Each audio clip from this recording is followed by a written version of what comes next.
शरदिन्दुविकासिनन्दहासाम् स्फुरदिन्दीवरलोचनाभिरामाम् अरविन्दसमानसुन्दरास्याम् అరవిందాసనసుందరీముపాసి. మనుష్య జీవితం అనేది క్షణభంగురం అని అంటారు. ఎవళ్ళు ఎన్ని రోజులు ఉంటారో అనేది ఎవ్వడికీ తెలియదు. అనేక మంది అనుకుంటారు నేను చాలా కాలం ఉంటానని. మరునాడు ఏం జరుగుతుంది అని ఎవరికీ తెలియదు. అందుకే పెద్దలు అన్నారు,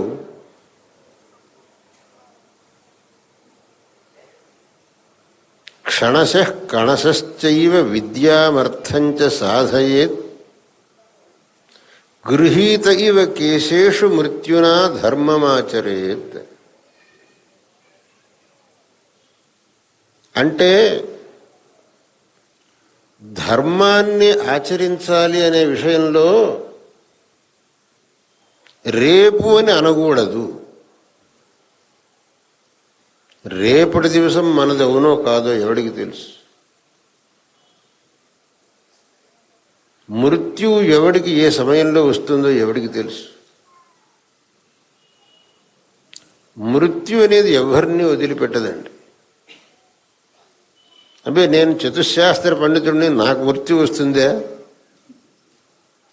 నేను ఘనాంత స్వాధ్యాయని, నాకు మృత్యు వస్తుందా? ఎవడు అనుకోవడానికి వీల్లేదు. ఎటువంటి మహామహులే మృత్యు వాతన పడ్డారు. మనమంతా ఏ మూల కబురు. ఒకచోట నీలకంఠ దీక్షితుడు చెబుతాడు, ఏన ఆచాంతా సలిలనిధయః ఏన సృష్టా ప్రతిద్యౌః శస్త్రాణ్యస్త్రాణ్యపి కబలితాన్యేకయా యస్య యష్ట్యా కస్తాదృక్షః ప్రభవతు జనో దేవభూదేవ వర్గే కాలః కీటానివ కబళయామాస తానప్యయత్నం.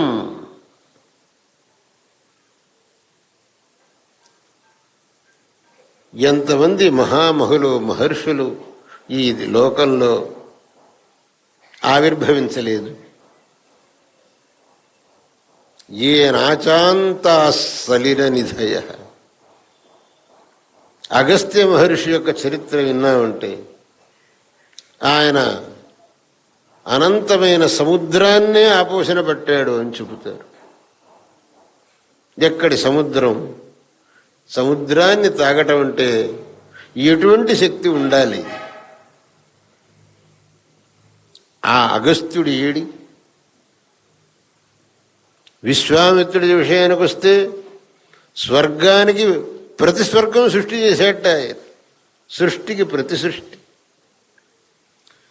ఆ త్రిశంకును స్వర్గానికి పంపించాలి అని అనుకుంటే వాడు సశరీరంగా స్వర్గానికి వెళ్ళాలి అని వశిష్ఠుల వారితో యాగం చేయించమంటే అది కుదిరే పని కాదురా అన్నాడు ఆయన.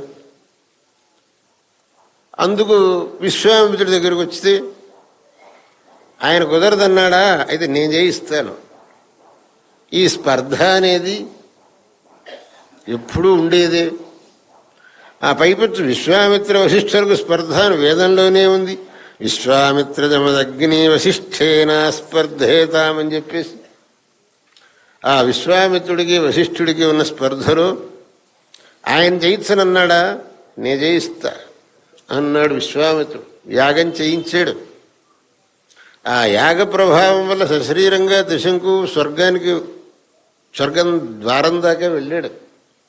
కానీ దేవతలు అతన్ని రావడానికి అనుమతించలేదు. ఇక్కడ రావడానికి వీల్లేదన్నారు. త్రిశంకు మళ్ళీ విశ్వామిత్రుడి దగ్గర, స్వామి నన్ను ఏం చేయమంటారు, వాళ్ళు నన్ను రానివ్వని అంటున్నారు. ఇక్కడ కూడా అనేక సందర్భాల్లో ఈ పోలీసులు అనేవాళ్ళు ఎవరన్నా పెద్ద రైట్ రావడానికి వీలేదని అంటారు. వాళ్ళకేం కావాలి? అయ్యా ఒక రూల్ ఉంది, రూల్ పాటిస్తాం. అంటే నీ మీ ఏ అధికారో అది ఇక్కడ ఎవరు రావద్దని చెప్పారు, రాకూడదు అంతే. అట్లాగే దేవతలు రాకూడదని చెప్పారు. విశ్వామిత్రుడు తన తపోబలంతో వాడిని పైకి పంపిస్తున్నాడు, దేవతలు ఏమో కిందికి తోస్తున్నారు, ఈయన పైకి తోస్తున్నాడు. ఆ త్రిశంకు కథ ఏమిటి? అప్పుడు విశ్వామిత్రుడు ఆలోచించి, వాళ్ళు నీకు అవకాశం ఇవ్వనంటున్నారా, నేను కొత్తగా స్వర్గాన్ని సృష్టిస్తాను, నేను సృష్టించిన స్వర్గంలో ఉండును, ప్రతి సృష్టి చేసేట ఇటువంటి శక్తి ఆయనకు ఉండి ఉండొచ్చు. ఆయన ఏడు ఇవాళ, ఆయన చూద్దాం అనుకుంటే ఇవాళ లేడు. వశిష్ఠుల వారి యొక్క శక్తి సామాన్యమా? విశ్వామిత్రుడు ఎన్ని అస్త్రశస్త్రాలు ప్రయోగించినా కేవలం ఒక బ్రహ్మదండం గడిపెట్టి కూర్చున్నాడు ఆయన. ఆ సమస్త అస్త్రశస్త్రాలని ఆ బ్రహ్మదండం మింగేస్తున్నది. విశ్వామిత్రుడు తన యొక్క సమస్త శక్తిని ప్రయోగించాడు, వశిష్ఠుల వారిని ఏమాత్రం కదల్చలేకపోయినాడు. అంటే ఆ బ్రహ్మదండం యొక్క శక్తి ఎంత ఉండొచ్చు, ఆ బ్రహ్మదండాన్ని కలిగి ఉన్నటువంటి వశిష్ఠుల వారి శక్తి ఎంత ఉండి ఉండొచ్చు. ఆయన ఏడి వేళ మన మధ్యంలో లేడే. వాళ్ళందరి యొక్క శక్తులను సామర్థ్యాలను చూస్తుంటే మనం ఎంతటి వాళ్ళం, ఏమిటి మన శక్తి, మన ఏమి సామర్థ్యం. వాళ్ళ సామర్థ్యంలో ఒక నువ్వు గింజంత సామర్థ్యం కూడా మనకు లేదు. ఇక మనం శాశ్వతంగా ఉంటామని అనుకోవడం ఎంత భ్రమ అవుతుంది. కస్తాదృక్ష ప్రభవతు జనో దేవ భూదేవ వర్గే కాలః కీటానివ కబళయామాస తానప్యయత్నం. ఈ కాలం అనేటటువంటిది కీటాని పురుగుల్లాగా వాడని మింగేసింది అప్రయత్నంగా. అటువంటప్పుడు ఎవ్వడూ కూడా లోకంలో శాశ్వతంగా ఉండటానికి వీల్లేదు. ఏదో ఒకరోజు ఇక్కడి నుంచి ప్రయాణం చేయాల్సిందే అన్నప్పుడు మరి ఈ అల్పమైన అవధిలో మనం ఏమన్నా సాధించాలి, ఏదన్నా మంచి పని చేయాలి. ఏమీ చేయకుండా పోతే మళ్ళీ ఈ శరీరం మనకు దొరుకుతుందా? అదేమన్నా గ్యారంటీ ఉందా? లేదు. ఈ శరీరం ఇప్పుడు మనకు ఏది వచ్చిందో ఇది చాలా పుణ్యం వల్ల వచ్చింది మనకు. మహతా పుణ్యపణ్యేన క్రీతేయం కాయనౌస్త్వయా పారం దుఃఖోదధేర్గంతుం తరయావన్న భిద్యతే. ఆయనకు ఓ నది దాటడానికి ఒక పడవ దొరికింది. నది దాటాలని చెప్పేసి ఆయన ఎంతో కష్టపడి ఆ పడవను సంపాదించాడు. కానీ అది చిల్లి పడవ, దాంట్లో చిల్లున్నాయి. వాడు నిజంగా బుద్ధివంతుడైతే ఏం చేయాలి, ఎంత తొందరగా ఆ పడవను పుచ్చుకొని నది దాటుతాడో అంత వాడు బుద్ధివంతుడు. ఊరికి ఆ పడవలో కూర్చొని కాలహరణం చేస్తూ ఉంటే ఆ దాంట్లో ఉన్న చిల్లుల వల్ల ఆ పడవలో నీళ్లు నిండితే వాడి కథ ఏమవుతుంది? పడవతో సహా వాడు ఆ నదిలో మునగాల్సిందే. మన శరీరం కూడా అటువంటిదే సుమా, చిల్లి పడవ లాంటిది. ఈ శరీరం మాత్రం మనకు దొరికింది చాలా కష్టంతో దొరికింది. మహతా పుణ్యపణ్యేన క్రీతేయంగా ఆయన వస్తుంది. ఈ మనుష్య శరీరం లభించాలి అనంటే మనం చాలా పుణ్యం చేసి ఉండాలి. పాపం కూడా కొంత చేశాం. కేవలం పాపమే చేసినట్టయితే మనకి మనుష్య శరీరం దొరకదు. అథవా కేవలం పుణ్యం చేసినట్టయితే దేవ శరీరమే దొరికేది. శుభైరాప్నోతి దేవత్వం నిషిద్ధైర్నారకీంతనం ఉభాభ్యాం పుణ్యపాపాభ్యాం మానుష్యం లభతే వశః. అవశః సన్ మానుష్యం లభతే. పుణ్యపాపములు రెండింటినీ చేశాం. ఆ పుణ్యం పాపం రెండు చేసినందువల్ల ఈ మనుష్య శరీరం లభించింది. ఈ శరీరంలో ఉండి మళ్ళీ మనం పాపకర్మలే చేస్తూ వచ్చామనంటే మళ్ళీ మనకు మనిషి శరీరం దొరుకుతుంది అని మనం అనుకోవడానికి వీల్లేదు. ఏదో తిరిగి జంతు శరీరం వచ్చింది అని అంటే అప్పుడు మనం ఏం చేయగలుగుతాం? ఈ 84 లక్షల జీవరాశుల్లో ధర్మాన్ని అనుష్ఠించటానికి తగినటువంటి యోగ్యమైనటువంటి జన్మ అంటే ఈ మనుష్య జన్మ ఒక్కటే. ఈ మనుష్య జన్మ తప్ప మిగిలిన ఏ శరీరంలో ఉన్నా మనం ధర్మానుష్ఠానం చేయటానికి యోగ్యత అనేది మనకు రాదు. ఎంత పెద్ద ఏనుగ్గా పుట్టి ఉండొచ్చు, సింహంలాగా పుట్టి ఉండొచ్చు, పెద్ద పులిగా పుట్టి ఉండొచ్చు. ఆ సింహ శరీరంలో కానీ, వ్యాఘ్ర శరీరంలో కానీ, గజ శరీరంలో కానీ మనం ధర్మాన్ని అనుష్ఠించడానికి మనకు అవకాశం లేదు. ధర్మానుష్ఠానానికి మనకు అవకాశం లేదు. అందుకే మీమాంసలో ఒక అధికరణంలో అయ్యా కర్మానుష్ఠానానికి తిరిగి జంతువులకు కూడా అధికారం ఉందా అని విచారణ చేసి లేదు, ఆ శరీరాల్లో ధర్మానుష్ఠానానికి అధికారం లేదు, అవకాశం లేదు. మనుష్య శరీరంలోనే ఉంది. లేదండి మరి ఈ ప్రాణులు కూడా కొన్ని ఏదో వ్రతోపవాసాలు చేస్తుంటాయిట కదా. ఎక్కడ వ్రతోపవాసాలు చేస్తాయి అంటే శనశ్చతుర్దశ్యాం ఉపవసత పశ్యామ శేనాంశ్చ అష్టమ్యాం. ఇవాడ అటువంటి పరిస్థితి మాకు కనపడలేదు, కానీ ఒక కాలంలో కుక్కలు కృష్ణ చతుర్దశి రోజున ఉపవాసం చేస్తాయి. శబరస్వామి గారు చూశాడు, మరి ఎప్పుడు చూశాడో తెలియదు. శునః చతుర్దశ్యాం ఉపవసత పశ్యామ శేనాంశ్చ అష్టమ్య. అష్టమి రోజునేమో గద్దలు చేస్తాయిట. అందువల్ల అవి కూడా ఉపవాసాలు చేస్తుంటే వాటికి ఏదో కర్మాధికారం ఉండాలి కదా అని ఆశంక చేసి సమాధానంలో ఏం చెప్పారంటే వాటికేం అధికారం లేదు, అవేదో ఇవాళ చతుర్దశి ఉపవాసం చెయ్యాలనే దృష్టితో చేయటం లేదు. మరి ఆ రోజు అవేం తినటం లేదు అంటే రోగాది అరుచిరేషాం. ఏదో రోగం వచ్చి ఆ రోజు ఏది తినబుద్ధి పుట్టలేదు వాటికి, అంతే. రోగాది అరుచిరేషాం అని సమాధానం చెప్పారు శబరస్వామి. కాబట్టి తిరియక్ ప్రాణులకు కర్మానుష్ఠానానికి అవకాశం లేదు, ఉండేది కేవలం మనిషికి మాత్రమే. ఎందుకంటే మనిషికి సర్వావయములను భగవంతుడు ప్రసాదించాడు. ఈ అన్ని అవయవములతో దేన్నైనా చెయ్యటానికి మనకు యోగ్యతను ప్రసాదించాడు భగవంతుడు. అన్నిటికంటే విశేషంగా బుద్ధిని ప్రసాదించాడు. బుద్ధి అనంటే యుక్తాయుక్త వివేక జ్ఞానం. ఏది సరి, ఏది తప్పు, నేను ఎలా నడిస్తే నాకు మంచిదవుతుంది, ఏ మార్గంలో వెళితే నాకు చెడు అవుతుంది, ఈ మార్గంలో నేను వెళ్ళకూడదు, ఈ మార్గంలో వెళ్ళాలి అనేటటువంటి వివేచన చేసే శక్తిని భగవంతుడు మనుష్యుడికి ప్రసాదించాడు. అటువంటి శక్తి కలిగినటువంటి శరీరం మనకు వచ్చింది. మరి ఈ శరీరాన్ని మనం వ్యర్థం చేసుకోవాలన్నా, ఈ జన్మను మనం వ్యర్థం చేసుకోవాలన్నా, ఈ జన్మను మనం వ్యర్థం చేసుకున్నామనంటే మనం చాలా బుద్ధిహీనులం అని అనిపించుకుంటాం, అవివేకులం అని అనిపించుకుంటాం. ఈ జన్మను వ్యర్థం చేసుకోకూడదు.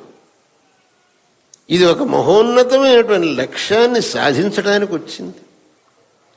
కేవలం ఈ జన్మలో మనం లౌకికమైనటువంటి సుఖ సంపాదనకే వినియోగించుకున్నామనంటే చాలా పొరపాటు అవుతుంది. కాబట్టి ఈ జన్మ సార్థకం కావాలి అనంటే ధర్మానుష్ఠానం ఒక్కటే ఉపాయం. ధర్మాన్ని ఆచరించి ఈ జన్మను సార్థకం చేసుకోవాలి, కానీ అది తప్ప వేరే ఏ విధమైనటువంటి మార్గము ఈ జన్మను సార్థకం చేసుకోవటానికి లేదు. అందువల్లనే ధర్మానికి ఉండేటటువంటి స్థానం చాలా గొప్పది. మన జీవితంలో మనం పెద్ద మనుషులు అనిపించుకోవాలి అని అంటే అనేక మంది డబ్బు సంపాదిస్తే నేను పెద్ద మనిషిని అవుతాను, అధికారం సంపాదిస్తే నేను పెద్ద మనిషిని అవుతాను, శారీరకమైన బలం సంపాదిస్తే నేను పెద్ద మనిషిని అవుతాను, జనబలం ఉంటే నేను పెద్ద మనిషిని అవుతాను అని అనేక మంది అనుకుంటుంటారు. వేటి వల్ల మనం పెద్ద మనుషులం కాదు. మనం ధర్మాన్ని ఆచరించినప్పుడే మనం పెద్ద మనుషులం అవుతాం. శంకరుల వారు ఒక చోట భాష్యంలో సెలవిచ్చారు, యో హి ఇష్టాది లక్షణం కర్మ ఆచరతి తమాచక్షతే లోకాః ధర్మం చరత్యయం మహాత్మా ఇది. ఎవడైతే శాస్త్రంలో చెప్పినటువంటి ఆ ధర్మాచరణ చేస్తాడో వాణ్ణి గురించి లోకం ఉంటుంది, ఆహా ఆయన మహాత్ముడయ్యా, ధర్మం ఆచరిస్తున్నాడు అని. ధర్మం చరత్యయం మహాత్మా ఇది. అందువల్ల ఆ ధర్మాచరణం అనేటటువంటిది మనకు సర్వథా ఆవశ్యకం తప్ప మిగిలిన లౌకిక సంపత్తంతా అది తర్వాత. ఆ సంపత్తంతా ధర్మాచరణ కోసం. దేనివల్లనైతే మనకు ధర్మాచరణానికి దోహదం అవుతుందో అది మనకు కావాలి. ఏదైతే మనకు ధర్మాచరణకు విరుద్ధంగా ఉంటుందో అది మనకు అక్కర్లేదు. ఎందుకంటే అన్నిటికంటే ఆవశ్యకమైనటువంటి ధర్మం కనుక.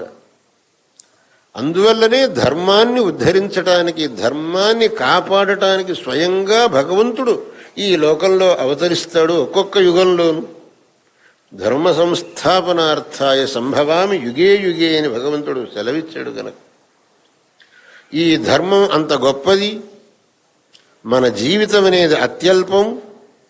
ఈ అత్యల్పమైన జీవితంలో యత్కించిత్తైనా ధర్మాన్ని ఆచరించి ఈ జీవితాన్ని సార్థకపరుచుకోవాలి, ఇంకా ఉత్కృష్టమైనటువంటి జన్మ కలిగేటట్టు చూసుకోవాలి అనేది ప్రతి ఒక్కడూ మనస్సులో పెట్టుకోవలసినటువంటి విషయం.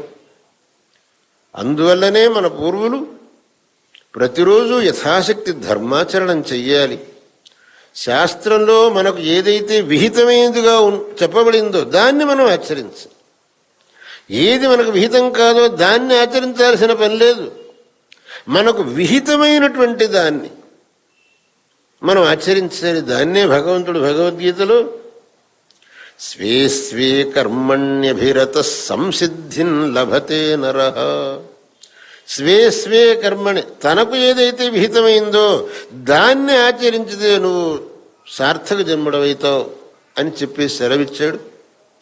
అందువల్ల మనకు విహితమైనటువంటి ధర్మాన్ని ఆచరించడంలో మనం సదా అప్రమత్తులంగా ఉండాలి, శ్రద్ధావంతులుగా ఉండాలి. ఈ దృష్టి మన ప్రతి ఒక్కళ్లలో కూడా కలగాలి. అందరూ కూడా ధార్మికులై ధర్మానుష్ఠాన రతులై తమ జీవితాన్ని సార్థకం చేసుకోవాలి.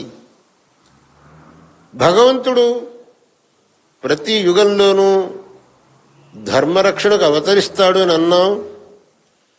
అదే పరమేశ్వరుడు ధర్మరక్షణ కోసమే ఈ కలియుగంలో శ్రీమత్ శంకర భగవత్పాదుల రూపంలో అవతరించాడు. ధర్మాన్ని రక్షించి జనులకు ధర్మ ప్రబోధం చేశాడు. ప్రతి ఒక్కడూ ధర్మ మార్గంలో చరించండి, తరించండి అని అన్నాడు. ఎవడైతే ధార్మికుడుగా ఉంటాడో వాడే తరించగలుగుతాడు. అందులో ఆయన అనేకమైనటువంటి ఉపదేశాలని మనకు ప్రసాదించారు. వాళ్ళ వాళ్ళ యోగ్యతకు తగినట్టు, వాళ్ళ అధికారానికి తగినట్టు. అనేక మంది అంటారు, అయ్యా శంకరాచార్యులు వారు భాష్యాలు రాశారంటారు, ఆ భాష్యాల వల్ల మాకేమీ అర్థం కాదు. మా బోటిగాళ్లకు ఉపయోగమైన మాటలు ఏమైనా చెప్పారా ఆయన? అది చెప్పండి. ఊరికైన భాష్యాలు రాశారు, అది రాశారు, ఇది రాశారంటే దానివల్ల మాకు ఉపయోగం ఏం లేదు. అది ఏదో పెద్ద పెద్ద పండితుల కోసం రాసి ఉండొచ్చు, మాకు లాభం లేదు. శంకరుల వారు కేవలం భాష్యాలు రాసి ఊరుకోలేదు. అతి సామాన్యుడైన మనిషి కూడా దేన్ని ఆచరిస్తే శ్రేయస్సు పొందుతాడో అటువంటివన్నీ చెప్పారు ఆయన. ఆయన చెప్పిన దాన్ని ఏ ఒక్కటైనా మనం ఆచరించి శ్రేయస్సు పొందితే అదే చాలా పెద్ద విషయం. ఆయన చెప్పారు, మొట్టమొదటి నీ అహంకారం వదిలిపెట్టు. మా కురు ధన జన యౌవన గర్వం హరతి నిమేషాత్ కాలస్సర్వం. మనిషి సామాన్యంగా తప్పు పనులు చేయటం అహంకారం వల్ల. నన్ను ఎవడు ఏం చేయగలుగుతాడు, నా ఇష్టం, నేను ఏమన్నా చేస్తాను, నా దగ్గర డబ్బు ఉంది, నేను ఏమన్నా చేయగలుగుతాను, నా దగ్గర అధికారం ఉంది, నేను ఏమన్నా చేయగలుగుతాను. ఆ దృష్టితో మనిషి తప్పులు చేస్తాడు. ఈ డబ్బు అధికారం వీటి చూసుకొని నువ్వు తప్పులు చేస్తున్నావు. కానీ ఈ డబ్బు అధికారం ఎంతకాలం ఉంటుంది, ఒక్క నిమిషం ఆలోచన చేయవయ్యా నువ్వు. ప్రాతర్య ఏవ జగతీత చక్రవర్తి సాయం స ఏవ విపినే జటిలస్తపస్వి. ఏముంది ఈ అధికారంలో, ఈ ధనంలో? ఒక సమయంలో మహాధనికుడుగా విర్రవీగినటువంటి మనిషి, అదే మనిషి మరో సమయంలో అతి సామాన్యుడుగా జీవనం చేయటం అనేటటువంటి దాన్ని మనం మన కళ్ళారా చూస్తున్నాం. దానికి ఏ గ్రంథాలను చూడాల్సిన పని లేదు. ఎంతోమంది ముందర చాలా మహా ఐశ్వర్య మదమత్తులై విర్రవీగినటువంటి మనుషులు తర్వాత ఐపీఎల్ వేసి ఇన్సాల్వెన్సీ, ఇప్పుడు ఇండియన్ పోలీస్ కాదండి, ఐపీఎల్ వేసి తర్వాత అతి సామాన్యులుగా ఉండటం అనేది మనం చూడటం లేదా? కాబట్టి ఐశ్వర్యం ఉంది, నేను ఏమన్నా చేస్తాను అని అనుకోవటం అత్యంత అవివేకం కదా. కాబట్టి ఈ మదం పనికిరాదు, అహంకారం పనికిరాదు. నేను మహాపండితుణ్ణి అనుకొని తప్పులు చేయడానికి వీల్లేదు. భగవంతుడి సన్నిధిలో ఆయన పెద్ద పండితుడండి కాబట్టి ఆయన క్షమించాలండి అని ఎక్కడా లేదు. పండితుడైనా పామరుడైనా తప్పు చేస్తే దాని ఫలం అనుభవించక తప్పదు. అందువల్ల మన పాండిత్యాన్నో, మన ఐశ్వర్యాన్నో, మన అధికారాన్నో చూసుకొని మనము అకృత్యములు చేశాము అని అంటే ఆ ఐశ్వర్యం, ఆ అధికారం, ఆ విద్య అవి ఏవి మనల్ని కాపాడటానికి రావు. ఈ శరీరం వదిలిపెట్టిన తర్వాత ఆ చేసిన అన్ని అకృత్యముల యొక్క ఫలాన్ని మనం అనుభవించక తప్పదు. అప్పుడు ఎవ్వళ్ళు మనకు సహాయానికి రారు. ఆ జ్ఞానం అనేది కనుక ఉంటే నువ్వు ఎప్పుడు తప్పులు చెయ్యవు. అందువల్ల ఆ తప్పులు చేయటానికి హేతుభూతమైనటువంటి అహంకారాన్ని ముందర వదిలిపెట్టు. ఈ అహంకార హేతుభూతములైనటువంటి ఐశ్వర్యాదులన్నీ క్షణికములు అని మనసుకు తెచ్చుకో. హరతి నిమేషాత్ కాలసర్వం. అలాగే శంకరులు మరో చోట చెప్పారు, కామం క్రోధం లోభం మోహం త్యక్త్వా ఆత్మానం భావయ కూహం. ఆత్మజ్ఞాన విమూఢా విహీనా మూఢా తే పచ్యంతే నరక నిగూఢ. కామక్రోధాదులను వదిలిపెట్టి ఆత్మజ్ఞానం సంపాదించడానికి ప్రయత్నించు నాయన. అది లేని నాడు నీ యొక్క జన్మకు సార్థక్యం లేదు. దానికంటే అది కూడా నా చేత కాదు అంటే పర్వాలేదులే. గేయం గీతా నామ సహస్రం ధ్యేయం శ్రీపతి రూపమజస్రం నేయం సజ్జన సంగే చిత్తం దేయం దీన జనాయ చ విత్తం. మిగతాది ఏది నా చేత కాదు అంటే అదంతా మానేసేయి. కానీ రోజుకు ఒక కొంత సమయమన్నా భగవంతుడి యొక్క నామాన్ని జపించడానికి వినియోగించు. భగవంతుడి యొక్క పవిత్రమైన నామాన్ని నీ నోటితో ఉచ్చారణం చెయ్యి. నీకు భగవంతుడు శక్తి ఇచ్చాడు. ఒకచోట చెప్పారు, నమఃశివాయ మంత్రోయం వాగేషావశవర్తిని అహో మోహస్య మాహాత్మ్యం నరకం యేన పశ్యతి. భగవంతుడి నామం ఉచ్చరించడం అనేది ఏమీ కష్టమైన పని కాదు. మనకేం నోరు తిరగదు అనేంత విషయం ఏం లేదు అక్కడ. నమఃశివాయ అథవా రామాయ నమః అనటానికి ఏం నోరు తిరగాలి? కానీ మన నోరు ఆ భగవన్నామం చెప్పటానికి మనకు మనస్సు రాదు. ఏదో మనకు అనవసరమైనటువంటి విషయాల్ని, నిరుపయుక్తమైన విషయాల్ని మాట్లాడటానికే మన నోరు ఉవ్విళ్ళూరుతుందే కానీ ఆ పవిత్రమైన భగవన్నామం చెప్పడానికి మన నోరు తయారు కాదు. అందుకు భగవత్పాదులు అన్నారు, కనీసం ఒక 10 నిమిషాలన్నా రోజు భగవన్నామం చేయరా నాయన. అలాగే కష్టంలో ఉన్నవాడిని ఆదుకోనాయనా, నీ చేతనైనంత. దేయం దీన జనాయ చవిత్తం, కష్టంలో ఉన్నవాడిని ఆదుకోవాలి. ఎందుకు అని అంటే, ఇవాళ మనకు ఏదో శక్తి ఉంది, ఇంకోటి ఉపకారం చేసే శక్తి. ఈ శక్తి ఉన్నప్పుడు మనం ఎవరికైనా ఉపకారం చేశామనంటే రేపు మనకు అటువంటి పరిస్థితి వచ్చినప్పుడు మరి ఇంకోటి ఎవడన్నా మనకు ఉపకారం చేయడానికి ముందుకు రావాలి కదా. ఇవాళ నేను ఎవ్వడికి ఏమి ఉపకారం చేయలేదన్నప్పుడు రేపటికి ఇంకోటి నాకు ఉపకారం చేయడానికి ముందుకు వస్తాడని నియమం ఏముంది? ఆత్మవత్ సర్వభూతేషు యః పశ్యతి సపశ్యతి. అందరినీ నీలాగనే చూసుకో. అందువల్ల యథాశక్తి పరోపకారం చేయటం అనేది నేర్చుకోనాయన. దానివల్ల నీ జీవితం ధన్యమవుతుంది.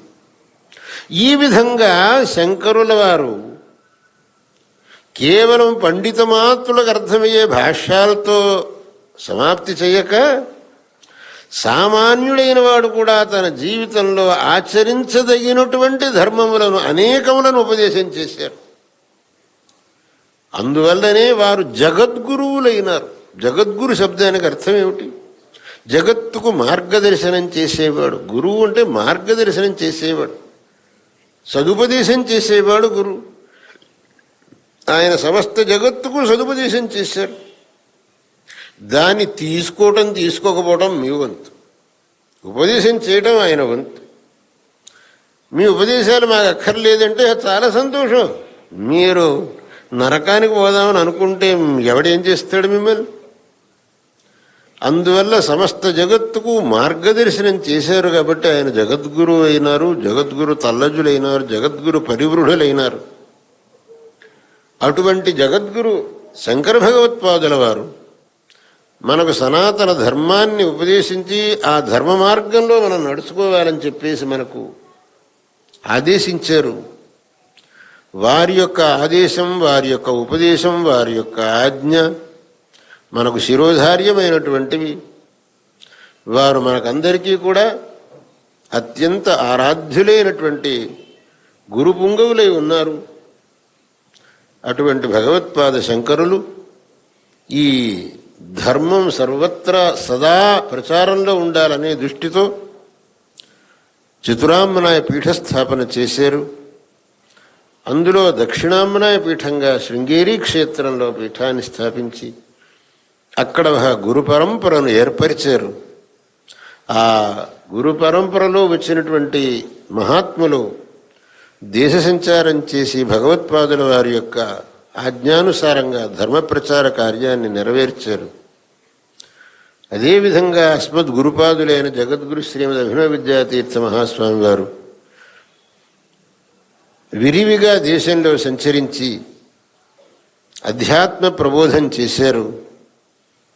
వారి యొక్క కృపా విశేషం వల్ల వారు మాకు ఆజ్ఞాపించిన విధంగా ఈ కర్తవ్యాన్ని మేము నిర్వహిస్తూ వస్తున్నాం. భాగ్యనగరంలో ఈ మోతీనగర్ ప్రాంతంలో ఒక శృంగేరి శంకరమఠాన్ని ఏర్పరచాలి. ఇక్కడ శారదా శంకరుల వారి యొక్క సాన్నిధ్యం అనేది రావాలి. ఈ ప్రాంతంలో ఉండేటటువంటి జనులకు శారదా శంకరుల యొక్క సేవ చేసుకుండే భాగ్యం దొరకాలి అని మా అత్యంత ఆప్త శిష్యులైనటువంటి తాళ్ళూరు సూర్యనారాయణరావు గారు, కొంపెల్ల పేరయ్య శాస్త్రి గారు విశేషంగా శ్రమించి ఇక్కడ ఈ శంకర మఠాన్ని నిర్మాణం చేయించి మా యొక్క ఆజ్ఞను పురస్కరించుకొని శారదా శంకర భగవత్పాదుల ప్రతిష్ఠా కార్యాన్ని జరిపి విశేషమైనటువంటి ఉత్తమమైనటువంటి పనిని చేశారు. నాటి నుండి ఇక్కడ శారదా శంకరుల యొక్క సాన్నిధ్యం విశేషంగా ఉండి ఈ ప్రాంతంలో ఉండే జనులకు అత్యంతమైన సంతోషానికి హేతువైంది. ఇక్కడ కుంభాభిషేక సమయంలో నేను ఇక్కడికి రావటానికి అవకాశం లేకపోయింది.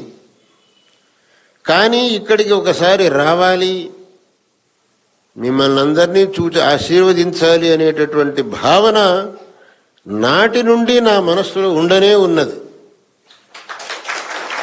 నేను ఆ యోగం ఎప్పుడు వస్తుందో అప్పుడు వస్తాను అని చెప్తూ వచ్చాను. ఆ జగన్మాత శారదా పరమేశ్వరి ఆ యోగాన్ని ఇప్పుడు కరుణించింది. ఆ జగన్మాత యొక్క కృపా ప్రభావం వల్ల నేడు ఇక్కడికి రావటం జరిగింది.